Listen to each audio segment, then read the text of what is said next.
ओम नमः शिवाय। हर हर महादेव। नमस्कार दोस्तों, आज आप लोगों के लिए एक मैं ऐसा सावर मंत्र लेके आया हूँ जिस सावर मंत्र से आप एक रात में प्रेत सिद्धि प्राप्त कर सकते हो।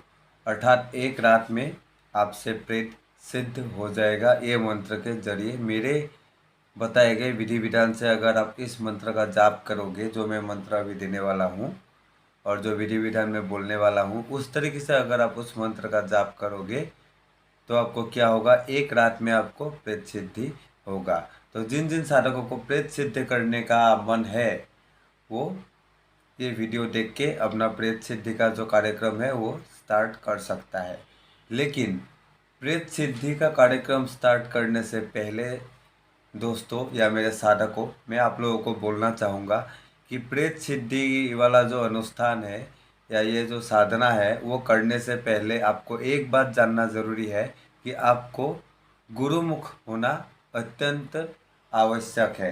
बिना गुरु का प्रेत साधना नहीं हो सकता है। ठीक है, बिना गुरु के अगर आप प्रेत साधना करोगे उसका नतीजा कहीं उल्टा भी पड़ सकता है। इसलिए इसे बिना गुरु का ना करना ही ठीक होगा, क्योंकि ये सब इतर योनि का शक्ति है। कब इन लोगों का कैसा क्या हो सकता है हालचाल कोई नहीं जानता है। सो थोड़ा सा आपका साधना में गड़बड़ी होगा।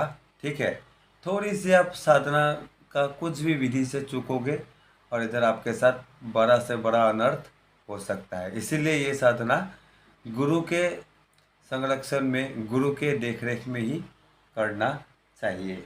ठीक है, क्योंकि अगर गुरु के संरक्षण में करोगे, गुरु के देखरेख में करोगे तो आपका गुरु उतना कैपेबल होगा कि वो उस आपका जो गलती आपने किया है आपके साधना के टाइम में, उस गलती को सुधार पाए। उस टाइम पे होने वाला जो इफेक्ट है, आपका गलती का जो नतीजा नतीजा आपके लिए खड़ा होगा, उस नतीजा को आपका गुरु रोक पाए। ठीक है, ऐसा गुरु का सामर्थ्य में आपको, ऐसा गुरु का अगर सामर्थ्य है तो उनके सानिध्य में आपको ये साधना करना है। ठीक है, और जिन साधकों का गुरु नहीं है पहले उन लोगों को गुरुमुख होना होगा। ठीक है, किसी ज्ञानी गुरु से आप गुरु दीक्षा और गुरु मंत्र ले लीजिएगा। उसके बाद गुरु मंत्र का साधना कीजिएगा, फिर ये सब साधना के लिए आगे बढ़िएगा। और ये जो गुरु दीक्षा और गुरु मंत्र का जो बात मैंने अभी बोला वो हमारे तरफ से भी दिया जाता है। अगर कोई हमारे तरफ से लेना चाहता है तो उन लोगों को भी स्वागत है। वो लोग मेरा जो नंबर दिया रहता है व्हाट्सएप का, वीडियो का स्क्रीन पे और डिस्क्रिप्शन पे, वहाँ पे कांटेक्ट करके इसका डिटेल्स ले सकते हैं। उसके लिए एक गुरु दक्षिणा रखा गया है, सिर्फ ओनली गुरु मंत्र और गुरु दीक्षा प्रदान करने के लिए एक छोटा सा शुल्क रखा गया है। ठीक है, वो शुल्क अगर आप लोग प्रदान कर दोगे गूगल पे या फ़ोन पे, तो क्या होगा, आप लोगों को गुरु मंत्र और गुरु दीक्षा ये दोनों चीज़ प्रदान कर दिया जाएगा। और उसके बाद आप कोई भी साधना आप लोग कर सकते हो। ठीक है, अगर आप लोग वो साधना में मेरा मार्गदर्शन चाहते हो कोई भी साधना में तो वो भी आप लोगों को मिलेगा। ठीक है, उसके लिए भी आप लोगों को चिंता करने का कोई ज़रूरत है नहीं। तो ठीक है दोस्तों, आज का जो मैं टॉपिक लाया हूँ उसके बारे में डिस्कस करते हैं। मैं आज जो मंत्र लेके आया हूँ वो है मंत्र प्रेत को बुलाने का, या प्रेत को खुद के अधीन करने का, या एक प्रकार से प्रेत साधना का सावर मंत्र है। इस मंत्र के जरिए प्रेत एक रात्रि में आपके पास आ जाएगा और प्रेत आ जाने के बाद वो आपके साथ मित्र की तरह बिहेव करेगा, मित्र की तरह वो आपके साथ व्यवहार करेंगे। ठीक है, और वो आपके लिए हर कुछ कार्य करेंगे आपके लिए। आप जो भी कार्य करने के लिए बोलोगे वो प्रेत आपके लिए करेगा। ठीक है, और साथ में और एक बात बोल दूँ, विधि विधान मंत्र बोलने से पहले, जब आपसे प्रेत सिद्ध हो जाएगा, प्रेत सिद्ध होने के बाद आपको साधना का जो खत्म होगा, जब प्रेत आएगा तब तो उनको भोग देना ही होगा, वो अलग बात है, तब तो उसको भोग चाहिए। लेकिन जब वो प्रेत सिद्ध हो जाएगा, आपसे आपको वचन दे देगा, आपसे वचन ले लेगा, उसके बाद जब आप उससे काम करवाओगे, चाहे करवाओ या चाहे ना करवाओ, लेकिन आपको महीने में एक बार उस प्रेत को या उस प्रेत के लिए भोग निकालना होगा और वो महीने में जो एक बार है का दिन है, वो दिन अमावस्या का दिन में आपको उसके लिए भोग निकालना ही निकालना होगा। नहीं तो साधक के लिए, अगर आपका वो भोग मिस हो गया तो साधक के लिए वो प्रेत जो सिद्ध हुआ है वो कठिनाई पैदा कर सकता है, परेशानियों का जन्म दे सकता है। परेशानी, नए नए परेशानी साधक के लाइफ में वही प्रेत के द्वारा आ सकते हैं, या वो प्रेत साधक का बहुत बड़ा कुछ अनिष्ट भी कर दे सकता है अगर उसको वो महीने में एक भोग अगर नहीं मिला तो। चाहे वो आपके लिए कुछ काम आप उनसे करवाओ उस प्रेत से, या चाहे ना करवाओ, लेकिन भोग तो महीने में एक बार आपको उसे देना ही है सिद्ध होने के बाद। ठीक है। क्या भोग दोगे? वही भोग दोगे जो भोग आप साधना के टाइम में प्रयोग करोगे। मैं भी आपको बोलूँगा, भोग के बारे में ही बोलूँगा, बताऊँगा, मंत्र भी बताऊँगा, विधि विधान भी बताऊँगा। इससे पहले दोस्तों, जिन लोगों ने भी मेरा ये चैनल अभी तक सब्सक्राइब नहीं किया है, कृपया सब्सक्राइब कर ले। वीडियो के एंड में अगर वीडियो अच्छा लगे तो लाइक और शेयर भी कर दीजिएगा। ठीक है। मैं बार बार बता रहा हूँ, सावर मंत्र, सावर मंत्र। जिस किसी को भी सावर मंत्रों के बारे में ज्ञान है वो तो अलग बात है, ज्ञान है तो ठीक है।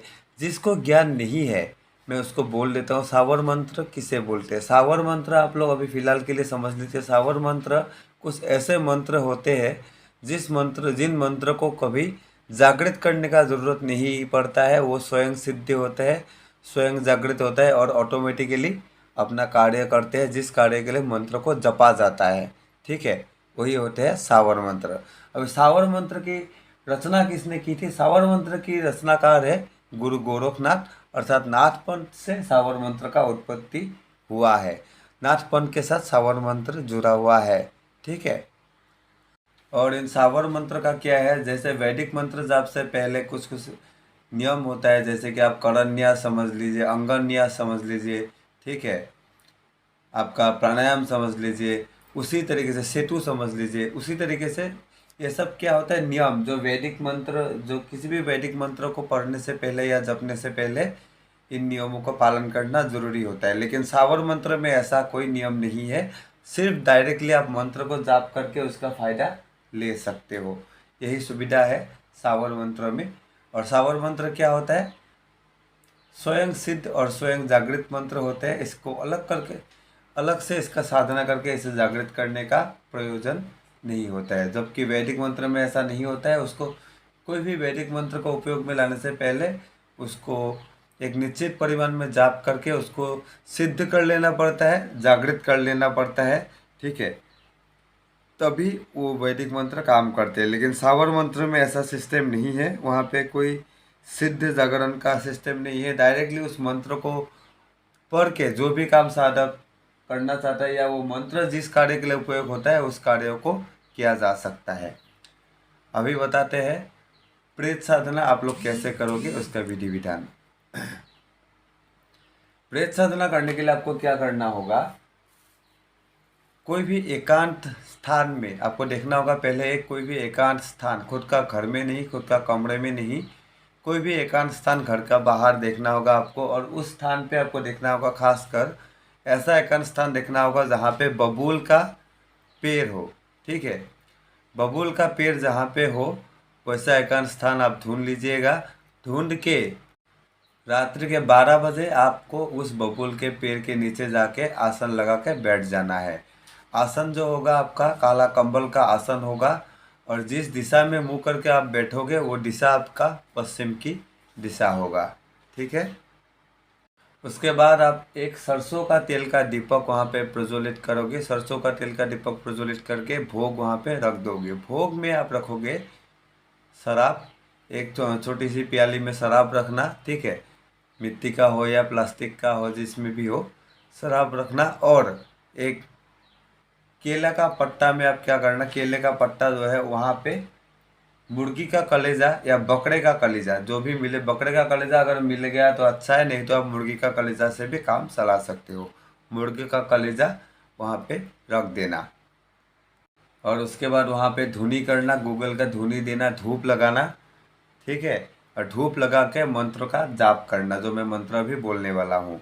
मंत्र का जाप आप लोग कितना टाइम करोगे, मंत्र का जाप आप लोग करोगे 108 माला।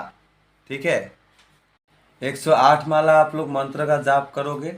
मंत्र जाप के लिए जो माला आप लोग प्रयोग में लाओगे वो माला आप लोग रुद्राक्ष का माला प्रयोग में लाओगे। रुद्राक्ष का माला जो आप लोग यूज करोगे वो रुद्राक्ष का माला पैशासिक मंत्र से प्राण प्रतिष्ठित होना होगा। ठीक है, पैशासिक मंत्र पैशासिक विधि से प्राण प्रतिष्ठित रुद्राक्ष के माला से आप लोग जाप करोगे 108 माला। और जब आप लोगों का 108 माला का मंत्र जाप खत्म हो जाएगा उसके बाद आप लोग क्या करोगे, दशांश हवन करोगे। वहीं पे बबूल का पेड़ के नीचे बैठ के ही दशांश हवन करोगे। हवन के लिए आप लोग क्या क्या सामग्री यूज़ करोगे मैं आपको बोल दे रहा हूँ। हवन के लिए आप लोग यूज़ करोगे आम की लकड़ी। आम की लकड़ी का आपका समीधा होगा, मतलब जो अग्नि जल प्रज्वलित करोगे हवन के लिए वो आम की लकड़ी पे करोगे। और काले तिल और साबुत उड़द दोनों मिला के उसके साथ हवन सामग्री मिक्स करके आप लोग हवन करोगे। हवन करने के टाइम में वही मंत्र का आप लोग उच्चारण करोगे जो मंत्र का आप लोग जाप किए थे। मंत्र मैंने अभी तक आप लोगों को बोला नहीं है, मैं बोलूँगा अभी, क्योंकि अभी अंत आने वाला है वीडियो का। ठीक है, मैं आपको कुछ कुछ बता देता हूँ बात। जब आप लोग हवन करते रहोगे, दशांश हवन आप लोगों को करना होगा। जब इन सामग्रियों का मिलावट करके आप लोग हवन करोगे, हवन के बीच में ही प्रेत आपके सामने प्रकट हो जाएगा या हवन के समाप्ति के बाद तुरंत बाद ही प्रेत आपके सामने प्रकट हो जाएगा। ठीक है, प्रेत जब आपके सामने प्रकट हो जाएगा तब आपको क्या करना है, एक ब्लेड लेके आपका जो सबसे जो छोटी वाली उंगली है जिसको हम लोग कनिष्ठा उंगली भी बोलते हैं, उस उंगली में एक चीरा लगा के 7 बूंद खून, आपका 7 बूंद खून जमीन पे टपका देना होगा। ठीक है, 7 बूंद खून आप वहीं पे जमीन पे टपका दोगे। ऐसा करने के बाद प्रेत आपसे भोग ग्रहण करने के लिए बोलेगा, मतलब भोग मांगेगा। भोग देने से पहले आप प्रेत से वचन ले लेना, बदले में प्रेत भी आपसे वचन लेगा। ठीक है, वचनबाजी हो जाने के बाद जब आप लोगों का वचन क्रिया हो जाएगा उसके बाद आप लोग प्रेत को भोग दे देना। ठीक है, लेकिन वो जो 7 बूंद खून मैंने बोला वो टपकाने के लिए, लेकिन ज़मीन पे हरगिज नहीं भूलिएगा। एक ब्लेड आप लोग साधना के टाइम में आपका पॉकेट में ज़रूर रखिएगा, क्योंकि वो 7 बूंद खून अगर आप लोग नहीं टपकाए ज़मीन पे प्रेत आने के बाद, तब वो प्रेत साधक का हानि करेगा, साधक को मृत्यु के मुंह पे भी पहुंचा दे सकता है। ठीक है, अभी आप लोग मंत्र सुन लीजिए। यही मंत्र आप लोगों को जाप भी करना है 108 माला, और इसी मंत्र का आप लोगों को दशांश हवन भी करना है वही बबूल का पेड़ के नीचे बैठ के, जिन सामग्रियों को मैंने मिलाने के लिए बोला उन सामग्रियों का मिलावट करके। ठीक है, मंत्र आप लोग सुन लो। मंत्र है ओम साल सलिता सोसल बाई कान परता ठाई आई ओम लंग लंग लंग थह थह थह स्वाहा। ठीक है, मंत्र आप लोग पहले कंठस्थ कर लीजिएगा, उसके बाद ही मंत्र का जाप शुरू कीजिएगा। मंत्र में फिर से बोल दे रहा हूँ। ओम साल सलिटा सोसल बाई कान परता ठाई आई ओम लंग लंग लंग थ थ थ स्वाहा। मंत्र में बहुत धीरे धीरे से बोल देता हूँ, इसलिए मैं मंत्र लिख के नहीं देता हूँ। और मंत्र लिख के नहीं देने का दूसरा कारण यह है कि मंत्र लिख के देने से मंत्र का कॉपी पेस्ट होने का चांस बहुत ज़्यादा रहता है, और मैं चाहता हूँ मेरा जो ज्ञान है मैं वो मेरे चैनल के जरिए मैं आप लोगों को बांटूँ, और जो ज्ञान बांटा जाए प्रैक्टिकल नॉलेज के साथ बांटा जाए। कोई ऐसे कॉपी पेस्ट करके मेरे से लेके आप लोगों तक ना पहुंचाए ज्ञान को। ठीक है, इसीलिए मैं मंत्र को लिख के नहीं देता हूँ। तो मंत्र लिख के देने के लिए मुझे नहीं बोलिएगा। खासकर मेरे पास कमेंट आता है कभी कभी मंत्र लिख के दीजिए गुरुजी बोल के, लेकिन मैं मंत्र लिख के नहीं देता हूँ। मैं मंत्र इसीलिए बहुत स्लोली पढ़ के देता हूँ ताकि आप लोग इसको अच्छे से समझ पाओ, इसको कंठस्थ कर पाओ। ठीक है, बाकी इसी तरीके से आप लोग साधना करोगे तो प्रेत आपसे एक ही रात्रि में सिद्ध हो जाएगा। और जो दिन आप लोग साधना के लिए चुनोगे वो दिन आप लोग या तो अमावस्या का दिन चुनना, नहीं तो शनिवार या मंगलवार। ठीक है, इन 3 दिनों के अलावा बाकी दिनों में ये साधना इतना सफल नहीं होता है जितना इन 3 दिनों में होता है। इन 3 दिनों में ये साधना करना चाहिए। ठीक है, तो आशा करता हूँ वीडियो आप लोगों को अच्छा लगा होगा। अगर वीडियो अच्छा लगा है तो लाइक और शेयर ज़रूर कीजिएगा। आज के लिए इतना ही। ओम नमः शिवाय, ओम नमः शिवाय, ओम नमः शिवाय।